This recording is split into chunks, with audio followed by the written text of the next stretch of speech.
avec Arnaud Bourret et le capitaine de Suquillignon, Anthony Saluc. Les gars, victoire au bout du bout. Hein.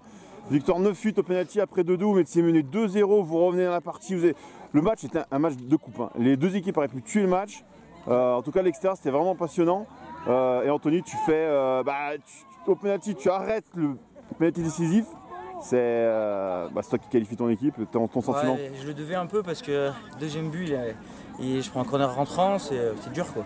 Et après je me suis dit c'était à moi de tirer, et je voulais pas louper et éliminer l'équipe, donc j'ai dit celui-là c'est bon, on arrête, c'est fini. On arrête, c'est fini. Donc je me suis racheté, c'est très bien. Et c'est bien pour l'équipe, il y avait du monde, c'était un bon match, on savait que ce serait une bonne équipe. Et c'était un bon match, on a fait des erreurs sur les deux buts, mais voilà, je pense qu'on ne vole pas notre victoire, on a eu pas mal d'occasions, mais c'était très équilibré. Bon Arnaud, tu mets le but égalisateur à 2-2, c'est important, mais par contre tu as eu à la fin deux balles de match. La dernière, là, elle tape le poteau, on la voit dedans, franchement. Hein. Ah ouais. T'étais dégoûté. Hein. Ça fait poteau à la 90e minute. Gros manque d'efficacité toute la journée, franchement on méritait mieux, on méritait de gagner sur le terrain, pas d'aller au tir au but. Ça fait plaisir de jouer dans tous les spectateurs. Ouais, mais du monde, il faisait pas froid pour le mois de janvier. Ouais. En tout cas, c'est une belle. On est allé au bout de nous-mêmes, je crois. C'est une belle qualification pour le 8e. C'était un sacré match et Sio vous ont donné du fil à entendre, les gars. Vraiment. Alors souhaite bonne saison à eux. Je pense qu'ils feront des belles choses en D1. Et nous, on a le championnat qui est l'objectif et ça nous met quand même dans de meilleures conditions pour attaquer. On savait que ça allait pas être facile. Ils s'entraînent sur un synthétique aussi. Ils ont des joueurs qui savent jouer au ballon. Ils ont des gabarits qui sont un peu plus grands que nous. On a joué avec nos armes. En deuxième mi-temps, on a vu que physiquement, on arrivait à garder le ballon, à poser. Et c'est là où je pense qu'ils ont dû craquer physiquement.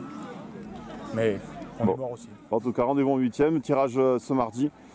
Félicitations les gars, au prochain tour. Merci. Ciao. Avec Steve Dutel, le coach siovois. Steve, vous êtes éliminé au tir au but 9-8 alors que vous veniez 2-0, 2-2. Vous avez des occasions de tuer le match aussi. Dans quel état d'esprit tu es comme ça, chaud, frustré, certainement fier de tes joueurs aussi? Je t'ai entendu leur dire justement que tu étais fier d'eux. Quel est ton sentiment tout de suite après cette élimination? C'est toujours compliqué de parler à chaud parce que voilà, les sentiments se mélangent un petit peu.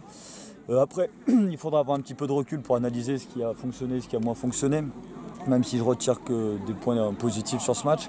Parce que voilà, il y a de la frustration, mais il y a une forme de manque de justice, je pense, parce qu'on méritait une qualification au bout. Après, voilà, on a eu une mi-temps chacun, on mène 2-0.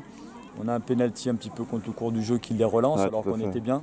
Voilà, donc, et vous avez un penalty qui n'est pas sifflé parce que pour tout le monde la main. Oui, il y a une main, même le banc de Suquillignon nous dit qu'il y a main évidente.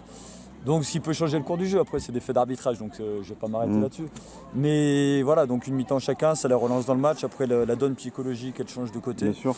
Et voilà, après ils poussent et reviennent logiquement au score à 2-2. Il y avait une crainte sur les prolongations parce que physiquement, voilà, on est encore sur une phase de prépa sur les 3 premières semaines. Donc là aussi, voilà, on avait des interrogations, donc là j'ai eu des réponses aujourd'hui.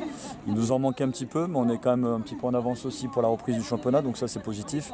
Ouais, clairement. Et puis après, les pénaltys, je ne vais pas les commenter parce que tous les coachs du monde peuvent commenter tous les pénaltys du monde. Et c'est là où il n'y a pas réellement de vérité. On a le pénalty de la gagne, on le rate.